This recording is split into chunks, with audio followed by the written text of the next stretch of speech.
Good afternoon, everyone, and welcome to the Beaconstac webinar, which is part of our webinar series. Today, we're going to talk to you about choosing the right beacons for your business.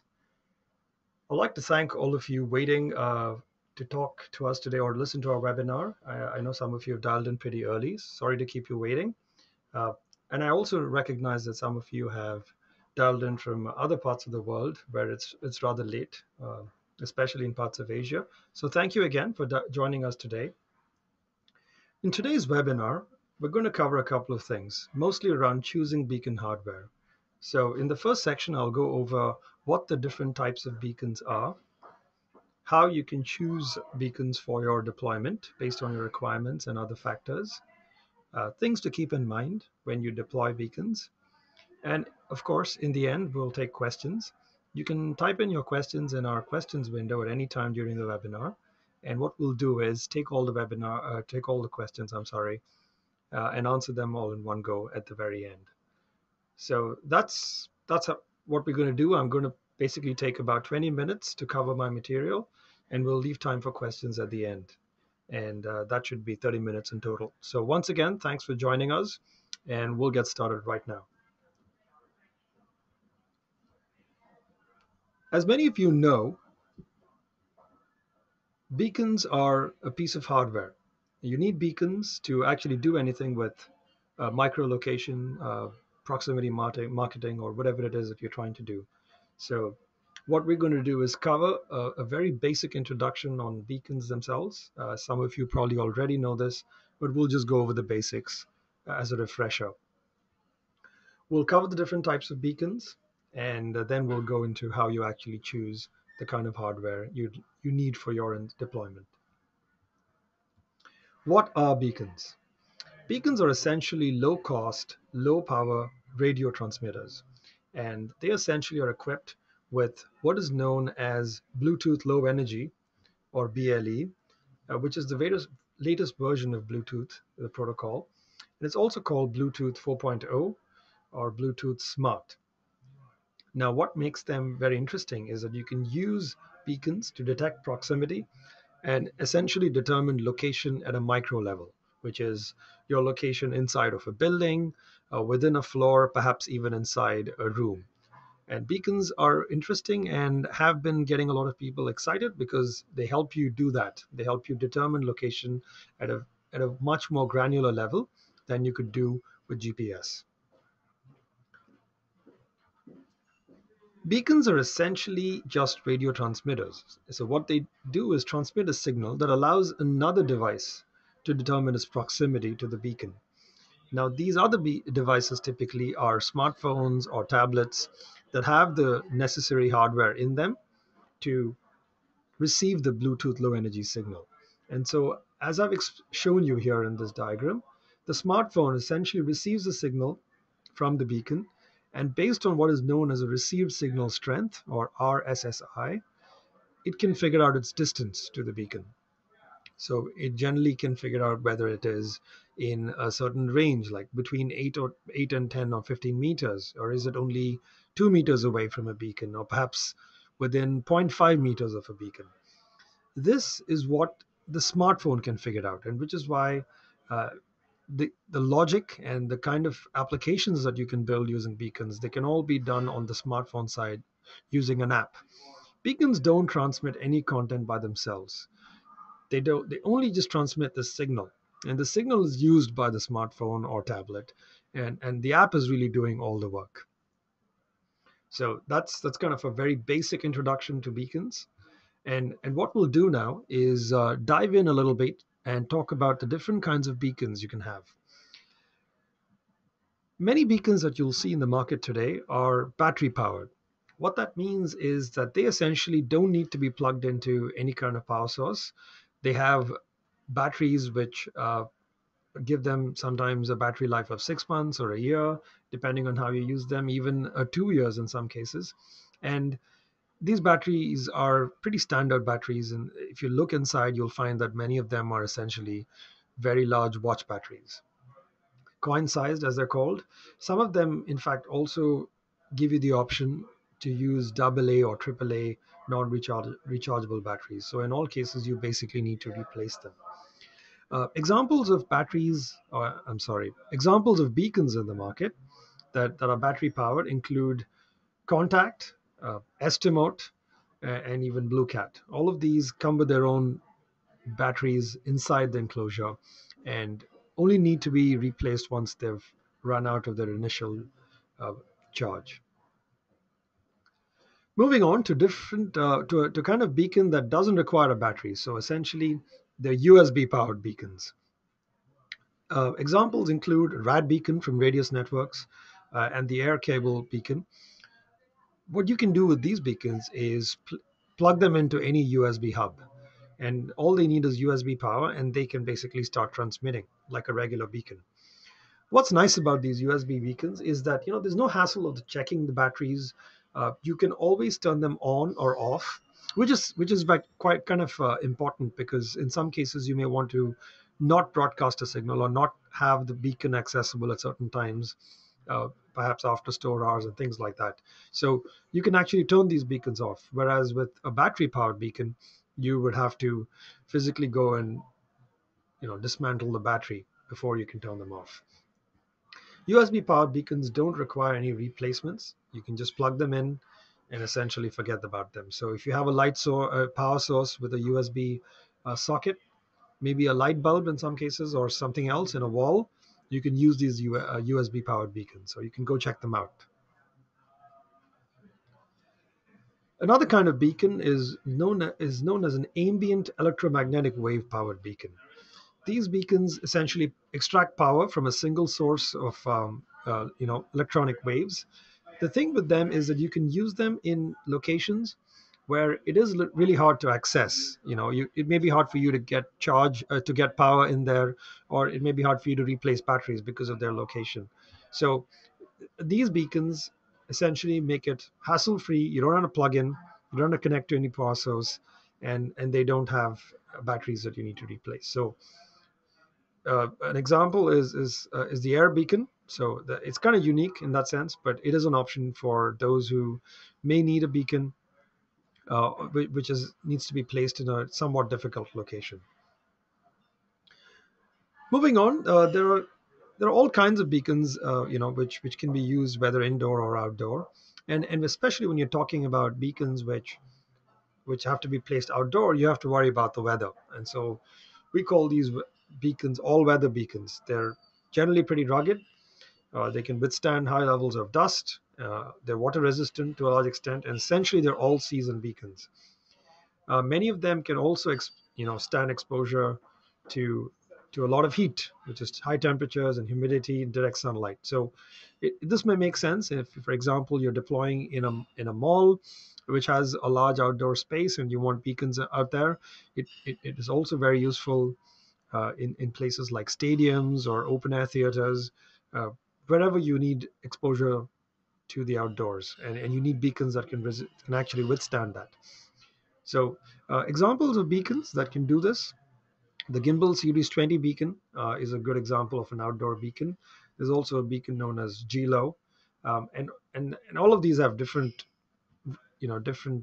conditions under which they perform. So you can take a look at these and then figure out which it is that makes sense for your beacon deployment. So those are all weather beacons.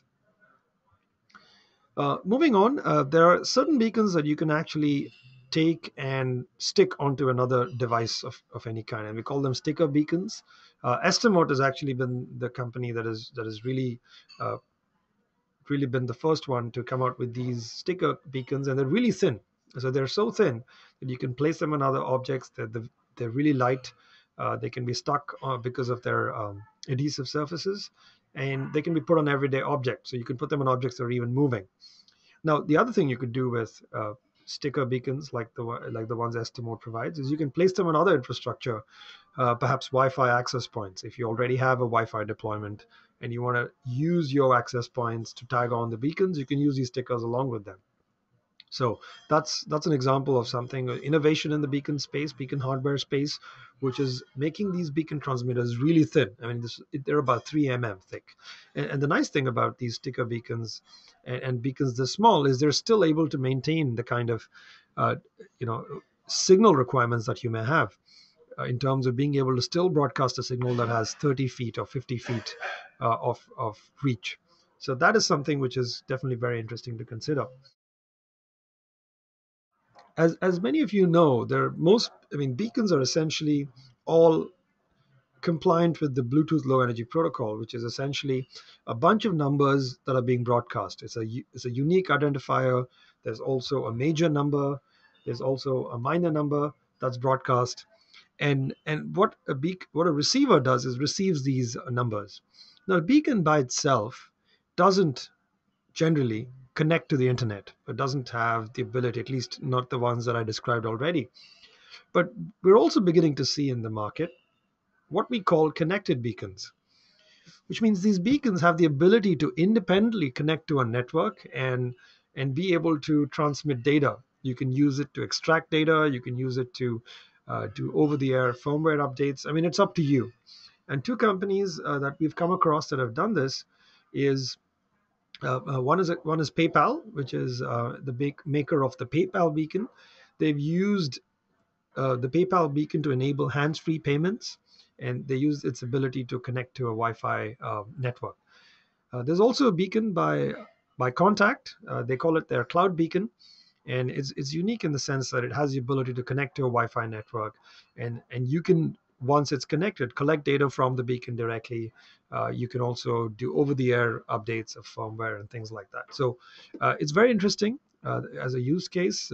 Definitely, I do see quite a few use cases where there is a need for a beacon that can independently connect to the mother server and perhaps receive data or transmit something. So this is a very interesting a new area for beacon hardware, and we're beginning to see some innovation happen in this space. Now, I'm sure many of you are already playing with beacons and are using beacons for development. Maybe you're writing code in Xcode and you're essentially writing an application that needs to do something based on different beacons. What you can do is also use other devices like a Mac computer, or for that matter, even another iPhone or an iPad device. You can actually make that behave like a beacon. So there's a product called Mac Beacon. It's available for OS 10, for Mac OS basically, and it's by a company called Radius Networks. It's a really useful product. I mean, you download the software, put it on your Mac, and you can configure it with all kinds of beacon profiles, and then you can turn them on or turn them off, and then essentially it behaves just like a regular beacon. It's very easy in development to test with. You can use it if you're trying to do automated development or automated testing. Some of these things can really be automated through the use of Mac Beacon, allowing you to take advantage of them. So you don't really need to have beacons provided by any of the manufacturers that I mentioned, at least to do development and testing. We've also come across some folks who've made it possible to take an iPhone and an iPad and make it behave like a beacon. Uh, you can actually take the code off their website and use it in your Xcode project and make it happen. So if you follow that link, you'll see, as a developer, you'll find this pretty useful, being able to take any device and make it behave like an iBeacon transmitter. So since we do a lot of development with beacons ourselves, we found that it's a good way for developers to be able to get a lot of testing done. And of course, it doesn't mean that you don't test with real beacons, but this definitely addresses some needs when you need something tested with an iBeacon simulator. Now, we have found that there have been quite a few manufacturers that have emerged in the beacon space. And I want to take a few minutes and just talk to you a little bit about some of these companies that have been doing work. And we're actually at Mobstack with our Beaconstac platform. We've been working with all of this hardware. In fact, what we do is we order developer kits from every one of these manufacturers, and then we actually put it through tests in our lab. We are essentially trying to determine performance in the real world. We also have some tools that we use to determine signal calibration and some of those things which we need when we place them in physical locations. So some of the companies that we've actually had a little bit of experience with, I just want to talk to you a little bit about. Um, Estimote, as some of you may have already heard, is one of the well-known beacon manufacturers in the market. Um, Estimote makes beacons which have an adhesive surface on them, and they come in different colors. They have temperature and motion sensors on them, and they also come in the sticker option, which I described earlier in the webinar today. So Estimotes is a good option if something you would like to consider. I mean, clearly a lot of folks have been using Estimote, and we have as well been testing them and using them in our pilot deployments. Another manufacturer that comes to mind is Contact. Contact makes is also the maker of that cloud beacon I described a little earlier. They provide white label services. They can customize the casing for you. They're fully compliant with the iBeacon protocol. So that's another company that we have had some experience with.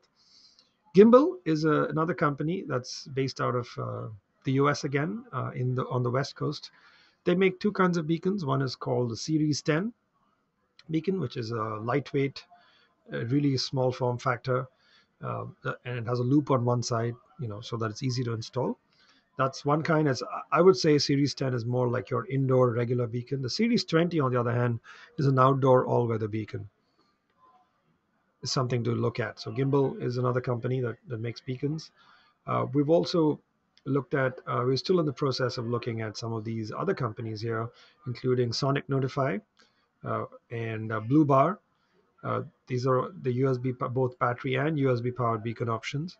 And we've also looked at Radius Networks, which makes a USB powered beacon, which they call I'm sorry, Rad Beacon. Uh, what we've also found out is, off late, we've begun to see these partnerships emerge where Wi-Fi access points include some kind of BLE hardware in them, and we've learned that Aerohive, which makes Wi-Fi access points, has included Radius Networks uh, rad beacons in a partnership that they've done, which allows you to get Wi-Fi access points with BLE in them. So that's something to consider as well, based on your requirements, based on the clients that you may be working with. So this is not an exhaustive list of all the manufacturers out there, but what we have been trying to do, as some of you may already have determined on your own, is we're trying to test hardware. We want to work with different kinds of manufacturers, look at the different beacons out there, and then determine what it is that makes sense for us, what it is that we'd like to use based on the requirements in a specific installation. So that's a list of various beacon manufacturers. Now, shifting gears a little bit, right? How do you choose beacon hardware? I mean, that's a question. So what we've determined over the last couple of installations that we've done is there are a few things to keep in mind. One of the main things that immediately becomes important is what kind of power requirements you have. Is it an option for you to have power in there? Can you provide light bulb sockets that give you power? Or can you get plug points? Can you get a USB hub accessible so that you can plug USB beacons into it? In many cases, it's possible, and in many other cases, it's not possible to get power from a socket. So your power requirements will determine what kind of beacon you want. Is it a battery powered beacon, and things like that. Another thing that also becomes important is the life of your beacon installation. Is this something that you're going to tear down in about 2 months? Is this an event which is probably going to last maybe a week, maybe 3 or 4 days? That can also help you determine whether you need powered beacons or battery powered beacons, as the case may be. There are also physical characteristics of these beacons. Some beacons have adhesive surfaces, allow you to place them and stick them onto something else. Some others need to be installed using regular enclosures with some kind of screw or something. So it depends on what it is that you have available and the enclosure itself. I'm guessing in many cases that the guidelines for interior design of the space, or even the aesthetics, will determine what kinds of beacons you can use. It may be the case that you're a museum and you have exhibits, and it's not an option for you to have these beacons all over the place, and they're visible, and they're interfering with the visual experience of the museum gallery or whatever it is. So some of these factors also come into play. Beacons run, after all, some kind of software on them. It's called firmware. This firmware sometimes needs to be updated. You may need to configure the beacons themselves. Sometimes you have to change certain parameters. You may want to change beacon the beacon's advertising signal frequency. You may want to change its signal strength. So configurability becomes important as a factor. How configurable are some of these beacons? and firmware updates. I'll also cover a little bit about how this falls under the general category of fleet management, and I'll come to that in a second. In some cases, you may need an outdoor beacon or a beacon that's going to be placed outdoors. That automatically requires you to pick a beacon manufacturer who makes all-weather beacons, and so that becomes that's a factor as well. Whether you want your beacons to be prominent and noticeable, or you want them to just merge into the surroundings, I mean that becomes important, and that's in line with what I talked about earlier about it having to conform to the aesthetics of the space that you're installing them in. And uh, and lastly, what kind of security constraints do you have? So I think fleet management and security end up becoming a pretty important factor in deciding what kind of beacon hardware you like to use. And another factor that comes in is if you're going to use these beacons with a software platform that has certain functionality, you may want to just check if these beacons will work with all software platforms or software providers, like a Beaconstac, or will they only work with specific kinds? And so that's something to check about. I covered fleet management earlier, and I just want to take a minute to talk to you about it. Fleet management is essentially is how you manage and to keep track of beacons in the field out there. So let's say you have 500 beacons and you have 10 locations spread out across the United States, or for that matter even 20 locations.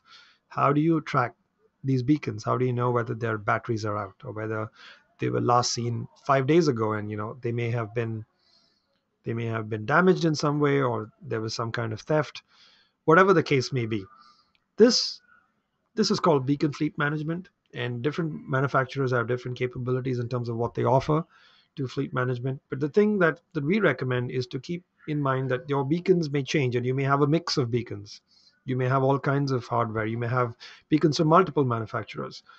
So the software you use to handle your fleet management needs to be able to work with different kinds of hardware. That's about fleet management. Security aspects. Beacons require configuration, so it's important to control access to the settings themselves through authentication. Is there support for encryption? That may be a question that's important. You don't want to be in a situation where beacons are all installed, consumers are walking around. Maybe it's a mall, and there are people walking in and out of malls all the time, and you don't want to be vulnerable to someone being able to hack your beacons with a smartphone app that they built themselves. Mechanism to firmware update and those kinds of things, they also become important. So how do you update the firmware in the beacon? Do you walk all around 500 beacons physically and update them, or can you like do a centralized update? Some of these questions also become important. Physical security, as I talked about earlier, whether someone can just pick the beacon off a wall or under a table and then just walk away with it. That's something to think about when you're doing a deployment of beacons. That's pretty much the end of what I wanted to talk about today, and I think I've just about hit the point at which we're ready for questions. But before I jump into that, I wanted to tell you a little bit about Beaconstac. Beaconstac is a software platform that we provide to customers looking to enhance their customer experiences through the use of iBeacons. And what Beaconstack can do for you is it can do engagement, messaging, and analytics. Beaconstack is a fully API-driven platform. We have native SDKs for iOS and Android, completely native platforms. We make it really easy for you to write apps that are integrating with the CRM system or a content management system or even an e-commerce backend. We have full support for webhooks and all of those nice things that developers love.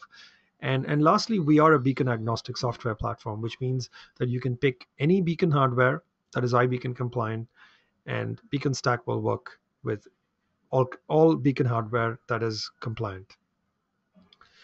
That's pretty much it. At this point, we're ready to take questions, and of course, we can continue to have questions come in which case we'll cover them later in a separate blog post.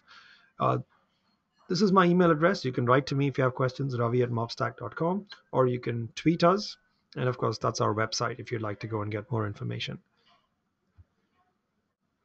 Moving on to the a question that's come in right now. Question is around what kind of beacons you suggest for use in my event. The event is partly indoors and partly outdoors, and so what do you suggest? And so what we would say in that case is since you have beacons that you have to be placed both indoor and outdoor.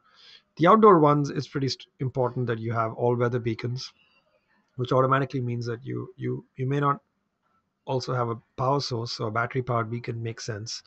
And so you may want to consider some of those things. Of course, how you mount some of these beacons outdoors is something that you will have to figure out.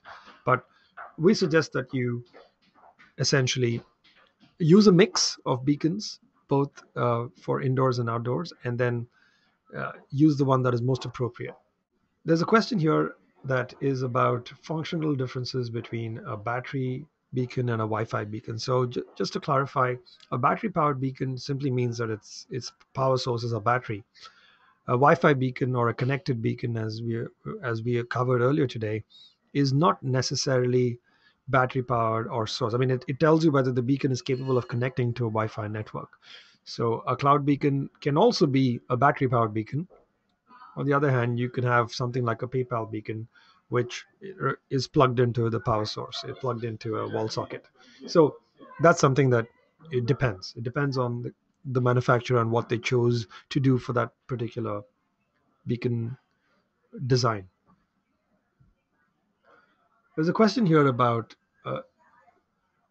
ways to manage beacon battery life in a large deployment. Now, this is an excellent question. This is something that we have been asked before, and to be completely honest with you, this is something we're still learning ourselves. Now, what we have found that makes a lot of difference to battery life is actually physically tuning each beacon with the kind of advertising interval and the signal strength that you actually need in a given setting. For example, if you don't need a beacon in a given space to have more than a 200 millisecond interval, there's no need to set it to anything lower than that.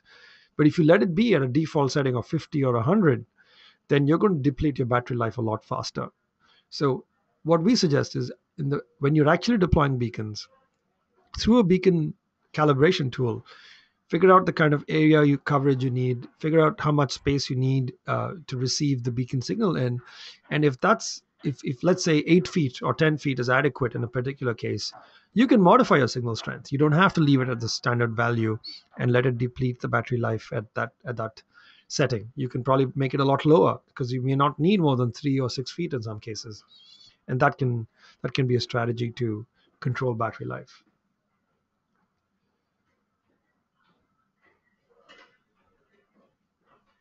Now, another question that we have just gotten is around whether beacons being hidden, whether they could impact the way they work. And it's a good question. So, and in the previous webinar, we covered how beacons are susceptible to interference, just like any other radio device. What that means is the beacon signal is impacted by, let's say, Wi-Fi around it. It's impacted by metal. It's impacted by pretty much everything in the physical space. So the thing that we recommend is if your beacons need to be hidden, that's totally fine. But once you do hide them, you want to use calibration tools to see what the signal strength is like at different locations that you have, and then use a configuration tool to figure out what to set it at. But it should not be a problem for you to deploy beacons which are hidden and still working fine. We've actually done that. Many of the installations, the beacons are hidden away, but because they're not behind heavy metal and things like that, the signal passes through just fine. We're able to calibrate it and set the value of the signal strength to what we need it to be.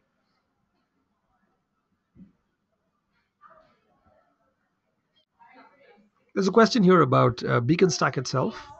The question is what Beaconstack provides in terms of actual services, and what I said earlier, and essentially what you can do is you can go and sign up for Beaconstack, which is currently in a developer in a private beta. It's on developer.beaconstack.com. Essentially has a functionality that allows you to build a location based app which is able to leverage location from BLE, location from Wi-Fi, and build a location based app which is able to interact with the backend, extract content, all these kinds of features. So we call those engagement and messaging features. In addition, Beaconstack allows you to collect analytics through the installation of our SDK in any of your apps. But if you'd like to learn more, feel free to drop us a line and we'll be happy to talk to you. I guess that's pretty much it. That's what we have time for today. But thank you so much once again for joining us today. Uh, we'll be posting the webinar content up very soon. You'll receive it. And as always, you're welcome to talk to us on Twitter or on email. We're happy to work with you. Thanks a lot. Bye bye.